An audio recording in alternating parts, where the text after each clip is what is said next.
Hello everyone, welcome to Dakshinai classroom and let's start our discussion on thermodynamics and we were discussing about different terms और आज भी कुछ और terms को देखेंगे and we will be going to see about specific heats and heat capacities. So first of all let's see what exactly heat capacity is. So heat capacity we are going to see. Heat capacity.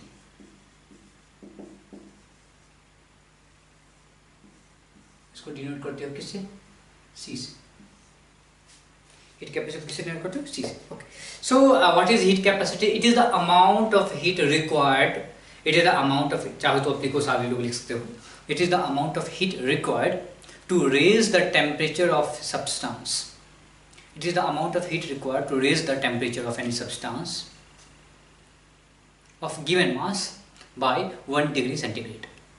Amount of energy or amount of heat required to raise the temperature of any substance of given mass by 1 degree centigrade. मतलब क्या कि कुछ amount of energy चाहिए, वो किसी substance के temperature को 1 degree बढ़ाते. जैसे आपके शरीर के टेम्परेचर को 1 डिग्री बढ़ाने के लिए जो जितना एनर्जी चाहिए होगा that is the heat capacity. आपकी हीट कैपेसिटी होगी. ठीक है. सो क्या है required, what is this amount of energy required. So let us take dq amount of energy required था उसके टेम्परेचर को बढ़ाने के लिए. So dq by dt will be given by c. यानी कि क्या है ये जो आपका c है that is the heat capacity. इसको कैसे लिख सकते हो? dq by dt आप लिख सकते हो. ठीक है. मान लीजिए कि dt is 1 degree. This dt is 1 degree. यही तो बोला है ना कि अगर dt 1 डिग्री है तो क्या हो जाएगा बताइए. आपका जो q अमाउंट ऑफ जो आपने एनर्जी सप्लाई की है वो क्या हो जाएगी? Heat capacity. q amount of heat जो आपने सप्लाई की है वो क्या हो जाएगी? हीट कैपेसिटी हो जाएगी. सो आपको क्या लग रहा है? This is joule per degree C या जूल पर डिग्री सी बोल सकते हैं. Correct. So this is which intensive और एक्सटेंसिव प्रॉपर्टी. एनर्जी रिक्वायर्ड, छोटे जैसे सिंपल सी बात है, एक ग्लास में पानी भर दिया, उसको 1 डिग्री बढ़ाना है. ठीक है. एक ग्लास में पानी भर दिया, उसके 1 डिग्री बढ़ाना है तो कम एनर्जी चाहिए. एक बड़ा सा बर्तन ले लिया, उसके वाटर को 1 डिग्री टेम्परेचर इंक्रीज करना है तो उसमें ज़्यादा एनर्जी चाहिए. ठीक है. सो आप जब देखोगे डेफिनेशन क्या बोल रहा है, definition is telling you that the amount of energy required to raise the temperature by 1 degree centigrade for any substance. So आपने जब given mass of glass of water की बात करी थी तो उस ग्लास में water का जो amount था was very less. So amount of energy required was very less. When you're talking about the big burden, the amount of water inside that system is more. So amount of energy required is more. It means this specific heat, this particular quantity depends on the matter present in the system. So ये कौन सी property हो गई? Extensive. ये कौन सी property है? Extensive property. So it is extensive property. Extensive property. ठीक है. तो बेसिकली हमारे पास क्या है? 3 प्रकार की हीट कैपेसिटी है. We have simple normal heat capacity, then we have something called specific heat capacity. इसका जो यूज है आप फिजिक्स में ज्यादा करते हो. Specific heat capacity denoted by S, and the last one we have molar heat capacity. इसका use हम लोग ज्यादा करते हैं.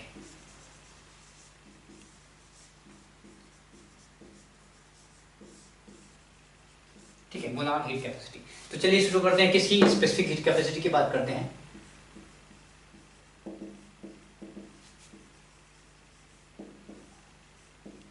Specific heat capacity. So what is this? This is the amount of energy required to raise the temperature by 1 degree substance for 1 gram, और you can say like this amount of substance to raise the temperature of 1 gram of substance by 1 degree centigrade. यानी कि आपको क्या करना है? 1 ग्राम substance की energy को बढ़ाना है 1 degree centigrade, so that is called specific heat. ठीक है, स्पेसिफिक हीट कैपेसिटी या स्पेसिफिक हीट भी आप बोलते हो। सो क्या कर रहे हो आप, you are this S D Q amount by D T divide by mass. So ये क्या है, आप क्या कर रहे हो, 1 ग्राम ऑफ सब्सटेंस को की एनर्जी को बढ़ा रहे हो, तो that is called specific heat. Now so you what you can say heat capacity per unit gram बोल सकते हैं क्या। और आपको याद होगा जब हम लोग क्या बात कर रहे थे, एक्सटेंसिव और इंटेंसिव प्रॉपर्टी की बात कर रहे थे, तो जैसे extensive property per unit mole या पर यूनिट ग्राम की बात करना शुरू कर देते हैं तो वो किस में बदल जाता है, वो बदल जाता है इंटेंसिव प्रॉपर्टी में। सो आपका जो स्पेसिफिक हीट कैपेसिटी क्या है, इंटेंसिव प्रॉपर्टी है। This is your intensive property. ठीक है, सो क्या है, this is joule per degree centigrade पर ग्राम, ऐसे बोल सकते हैं। तो आप एग्जैक्टली क्या करो, 1 ग्राम सब्सटेंस की जो एनर्जी बढ़ाने के लिए कहाँ से कहाँ, 1 ग्राम सब्सटेंस का टेम्परेचर आपको 1 डिग्री ज़्यादा करना है, उसके लिए जो एनर्जी रिक्वायर्ड है that is called your specific heat capacity. Okay, इसके बाद बातें करते हैं किसकी, जो हमारे सबसे ज़्यादा काम की चीज़ है, मोलार हीट कैपेसिटी।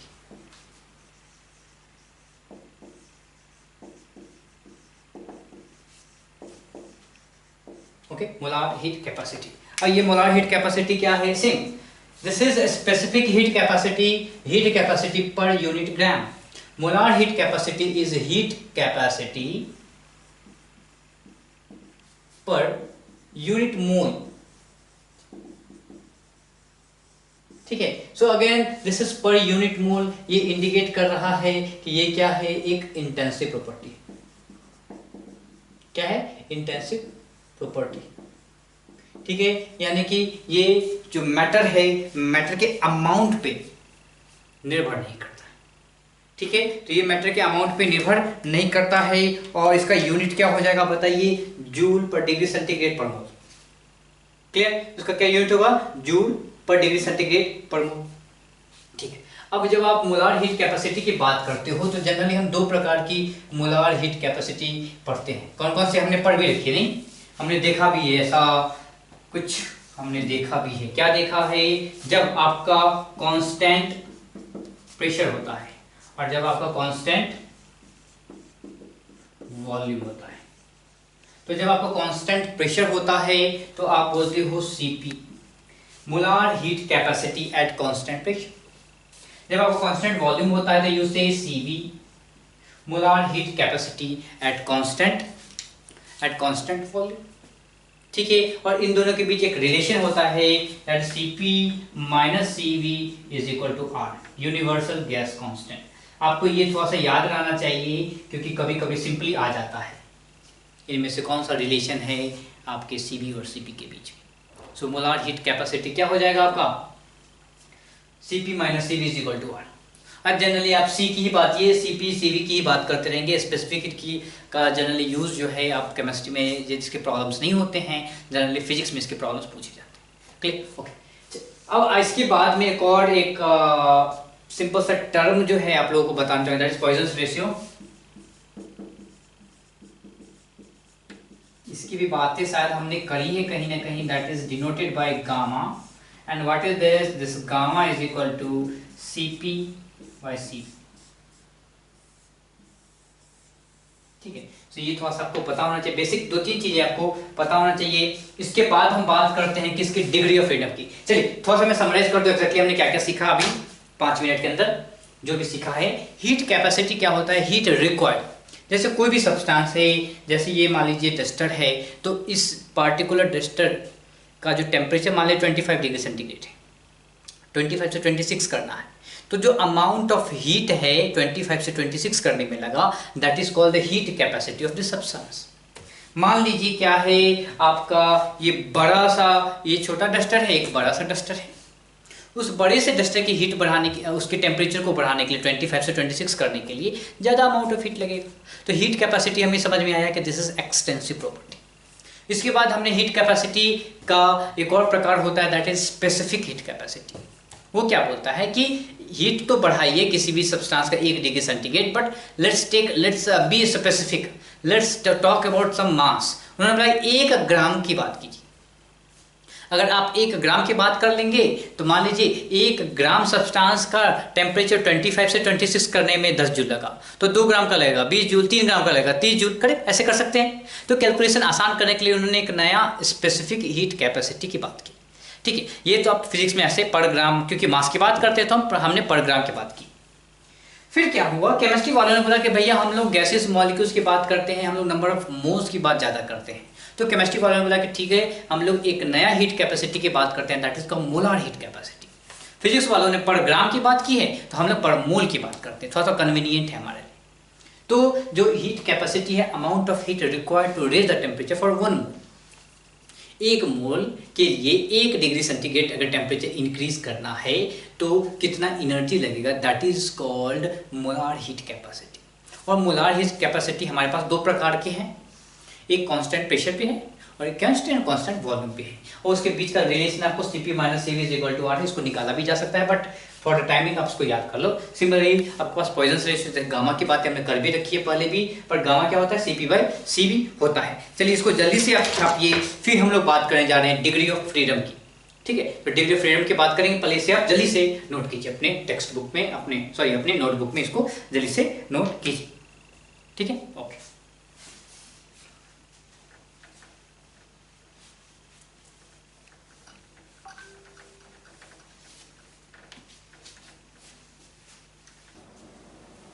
ओके, सो बात करते हैं डिग्री ऑफ फ्रीडम की। डिग्री ऑफ फ्रीडम,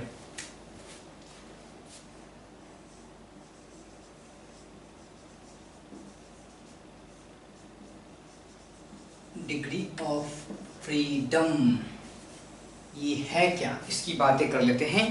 देखिए, डिग्री ऑफ फ्रीडम क्या है कि number of different possible veg जिससे कोई जो मॉलिक्यूल है एक्सचेंज कर सकता है एनर्जी, या कोई सिस्टम एक्सचेंज कर सकती है एनर्जी। जैसे अभी जो हमने बातें जितनी की मोलार हीट कैपेसिटी की बातें की, और खासकर मोलार हीट कैपेसिटी की बातें की, सो ऑल दोज थॉट्स सब किस पे इस्तेमाल किए जाएंगे, गैस पे। ठीक है, हमारे पास रिएक्शन होंगे, उसमें भी क्या होंगे, गैसेस होंगे। तो अभी जो हम बातें कर रहे हैं वो किसकी बातें करेंगे, गैसेस की बातें करेंगे, खासकर आइडियल गैस की बातें कर रहे हैं। ठीक है, तो जो इन्होंने बोला, क्या बोला, degree of freedom. Degree of freedom क्या है कि number of possible ways, and the ways has to be different, number of different possible ways through which a system और a molecule, a substance can exchange energy. ठीक है, so different ways through which a substance or a molecules, अगर more specific बोला जाए, can exchange energy। so अगर आप लिखना चाहो तो लिखो, the number of independent ways, degree of freedom की बात करते हैं, number of independent ways through which a substance can, a system can exchange energy is called degree of freedom। इसको आप डिनोट कैसे करते हो, F से।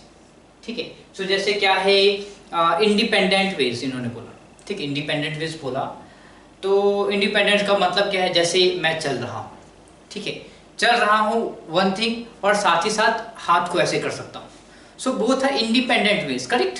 मैं किसी भी समय पे मेरा चलना, इसको, इस मूवमेंट, इस मोशन को कोई इफेक्ट नहीं कर रहा, या ऐसे घुमाना हमारे चलने के मोशन को इफेक्ट नहीं कर रहा। ठीक है, सो जो इंडिपेंडेंट वेज है जिससे एनर्जी क्या है एक्सचेंज की जा सकती है, उसको आप बोलते हो डिग्री ऑफ फ्रीडम। क्लियर?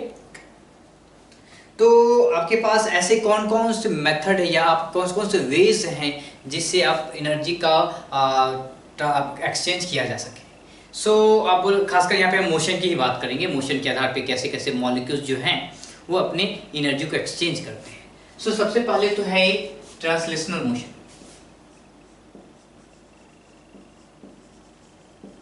ठीक है, ट्रांसलेशनल मोशन, इसके आधार पे जो एनर्जी एक्सचेंज होती है, सो आप क्या बोलते हो, ट्रांसलेशनल डिग्री ऑफ फ्रीडम उसको बोलते हो। ठीक है, सो ट्रांसलेशनल डिग्री ऑफ फ्रीडम। दूसरा मेथड क्या है, दूसरा है कि वो रोटेट करे। सो रोटेट करके वो उसका क्या कहते हैं एनर्जी का एक्सचेंज किया जा सकता है। तो आप बोलते हो रोटेशनल डिग्री ऑफ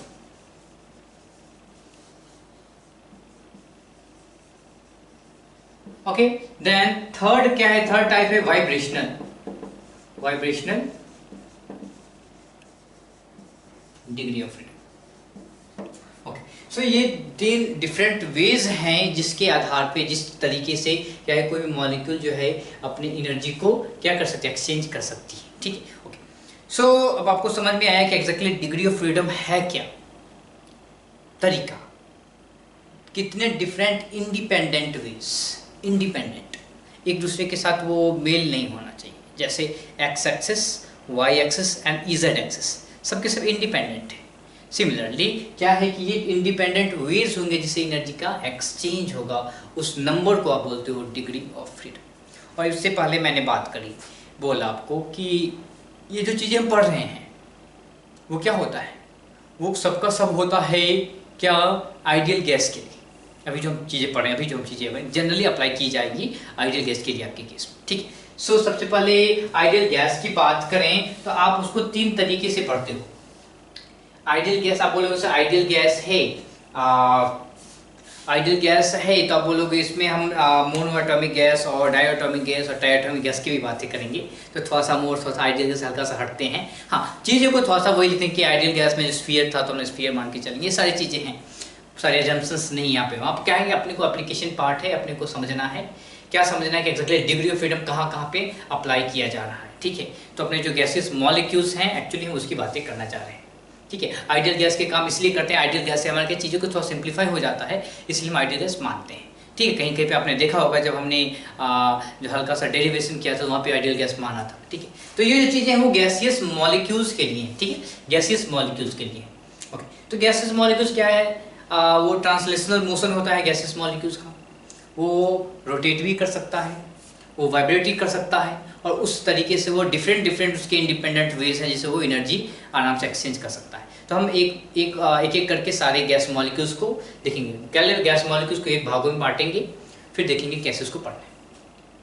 तो सबसे पहले आप गैस की बात करो तो सबसे पहले बात करेंगे मोनो एटॉमिक गैसेस। किसकी बात करने जा रहे हैं हम लोग, पहला है केस 1 की बात करते हैं। Case 1 is for mono atomic gas, mono atomic gas. ठीक है, आप बताओ इसको डिनोट करने के लिए, अगर आपको मन हो डिनोट करने का तो आप इसको FTR से डिनोट करते हो, आप इसको FR से डिनोट करते हो, और आप इसको FV से डिनोट करते हो। इसके बारे में एक और बात बता दूं, जो वाइब्रेशनल डिग्री ऑफ फ्रीडम होता है वो लो टेम्परेचर पे नहीं देखा जाता है, जब हाई टेम्परेचर हो जाता है तो आप वाइब्रेशनल डिग्री ऑफ फ्रीडम की बात करते हो। Clear, okay.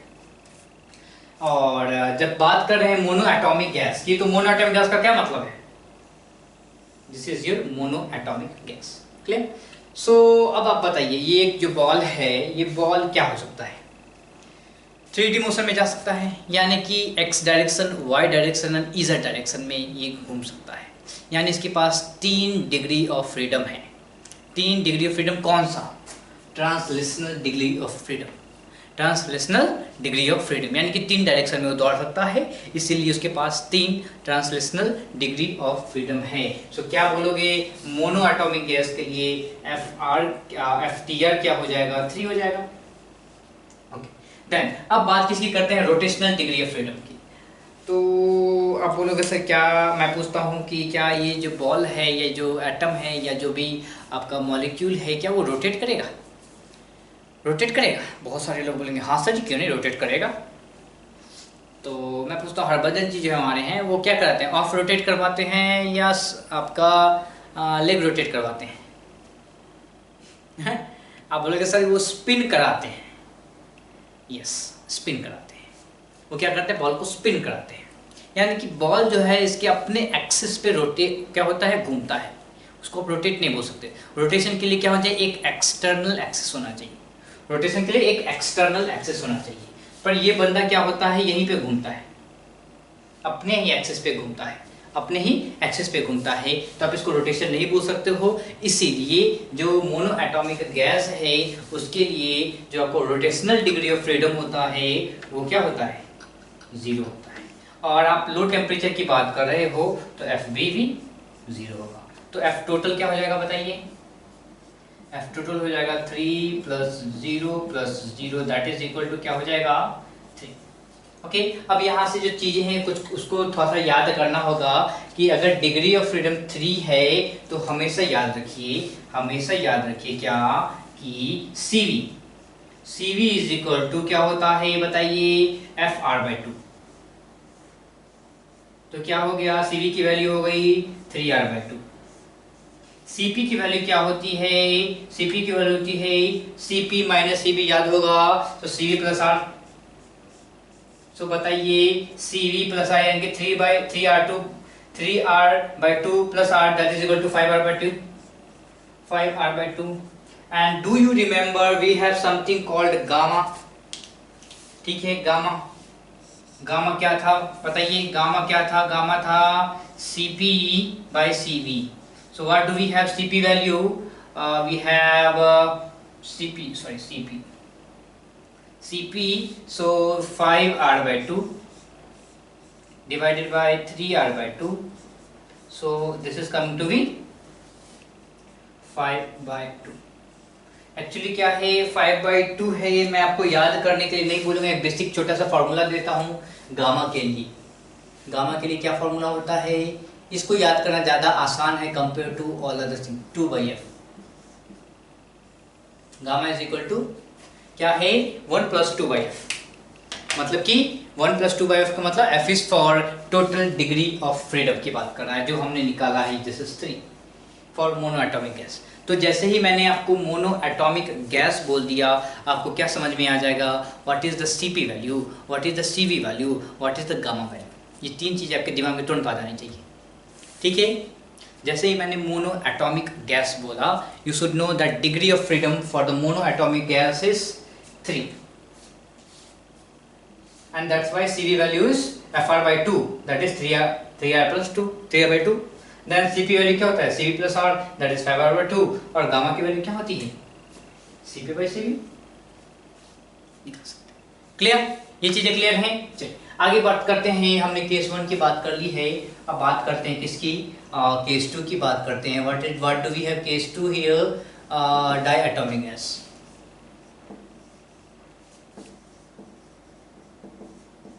सो जब डायटोमिक गैस की बात करते हैं तो ड्रॉ करते हैं diatomic gas. Clear, so degree of freedom FTR, translational motion 3 direction में हो सकता है क्या, जी हाँ हो सकता है। So FTR is equal to 3, then rotational motion. तो यस, इसके पास एक जो एक्सिस है, इसके एक्सिस के अलोंग ये रोटेट कर सकता है। तो एक एक्सिस यहाँ पे हो जाएगा, ऐसे से घूम सकता है, या यहाँ से घूम सकता है, ठीक है। तो क्या है, ऐसे से घूम सकता है, क्लियर, ठीक है। तो इसके पास मैक्सिमम आप देखिए, क्या आप बोलोगे सर जी कोई दूसरा तरीका नहीं है, नहीं, ये 2 ही तरीके से ये रोटेट कर सकता है। देख लो अपने हिसाब से, आपका आंख बंद करो, जैसे घुमाना है घुमाओ, आपको पता चलेगा कि ये 2 ही तरीके हैं जिससे ये घूम सकता है। यानी कि इसके पास जो रोटेशनल डिग्री ऑफ फ्रीडम है वो 2 है, और F क्या होगा, F वाइब्रेशनल 0 हो जाएगा।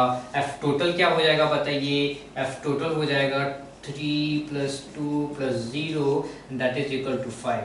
सो बताइए CP की वैल्यू क्या हो जाएगी, CP की वैल्यू क्या होती है, सॉरी CV की वैल्यू क्या हो जाएगी, CV हमेशा होता है FR/2। सो F क्या है, we have F5, so 5R/2। Then CP की वैल्यू निकालेंगे, CP क्या होता है, CV + R होता है। सो 5R/2 + R, सो 7R/2।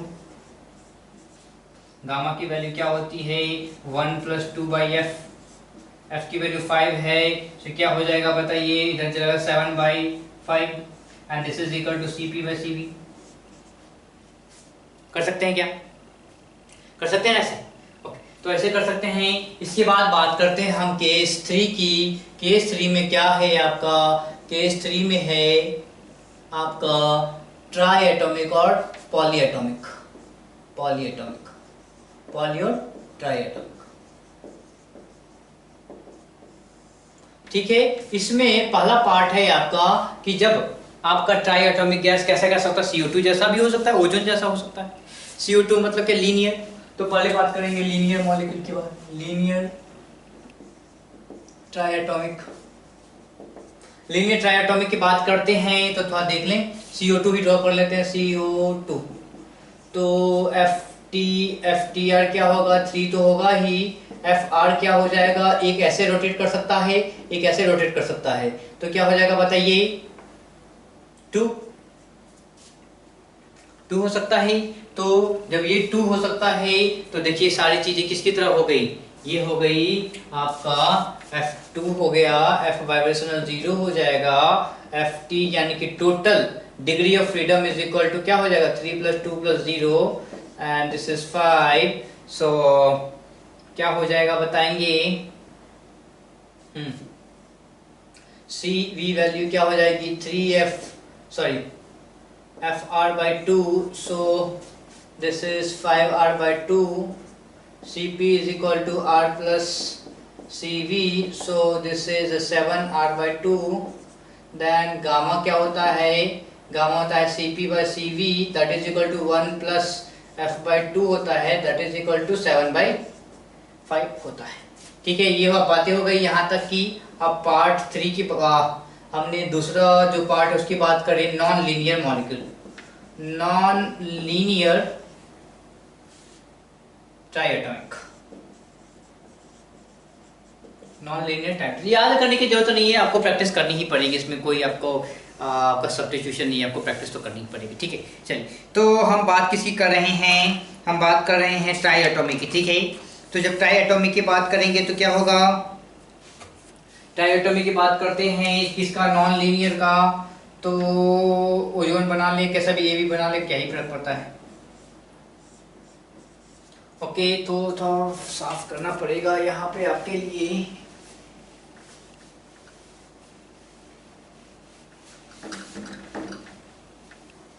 किसकी बातें कर रहे हैं हम,